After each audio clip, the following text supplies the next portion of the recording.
Membayar lunas kasus Harun Masiku.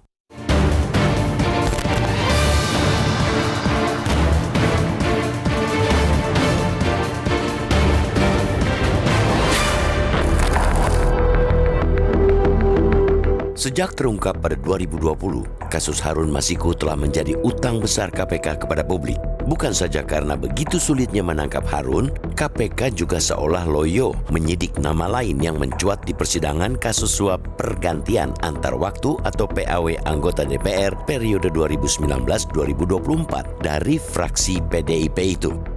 Dalam sidang, kader PDIP Saiful Bahri yang terbukti menyuap ex-komisioner Komisi Pemilihan Umum atau KPU Wahyu Setiawan menyebut sumber uang berasal dari Hasto Kristianto.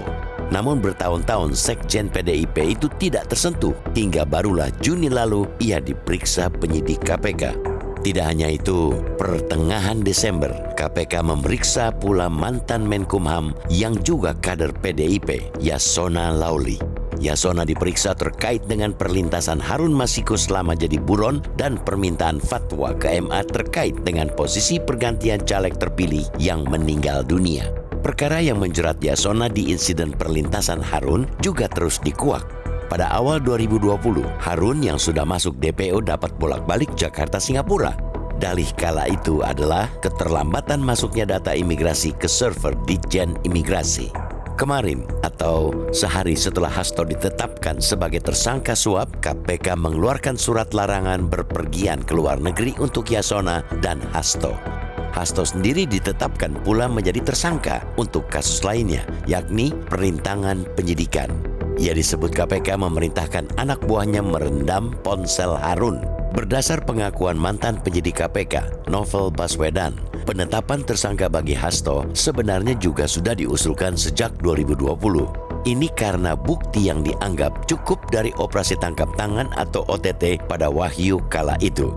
Namun justru pimpinan KPK saat itu yang ingin Harun tertangkap dulu ketimbang memproses Hasto. Dengan begitu, termasuk dari pemeriksaan terbaru, maka tidak aneh jika terperiksa dinaikkan statusnya menjadi tersangka. Begitu pula dengan pencegahannya ke luar negeri. Malah tentu mandeknya kasus ini yang patut membuat kita curiga akan adanya tekanan politis. Apalagi minggu lalu, Ketua Umum PDIP Megawati Soekarno Putri mengatakan akan mendatangi KPK jika Hasto ditetapkan sebagai tersangka. Tegas kita nyatakan bahwa tekanan politis, baik dari penguasa ataupun oposisi, seharusnya sama-sama tidak mendapatkan tempat di mata hukum. Kita mesti mendorong agar Komisi Anti Rasuah itu benar-benar membayar lunas utang kasus Harun Masiku pada bangsa ini tanpa ada tekanan maupun kepentingan lain di luar kepentingan penegakan hukum. Caranya tentu saja dengan sesegera mungkin membawa kasus Hasto ke pengadilan. Di persidangan itu pula KPK harus dapat menghadirkan segala bukti kuat yang disebutkan sudah dikantongi. KPK juga harus dapat menunjukkan dengan jelas keterkaitan Hasto maupun jika nanti ada tersangka baru di kasus suap PAW dan buronnya Harun Masiku.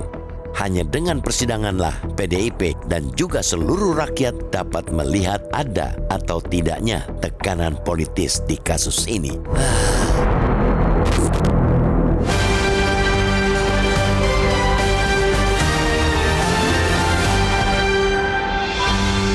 Jelajahi cara baru mendapatkan informasi. Download Metro TV Extend sekarang.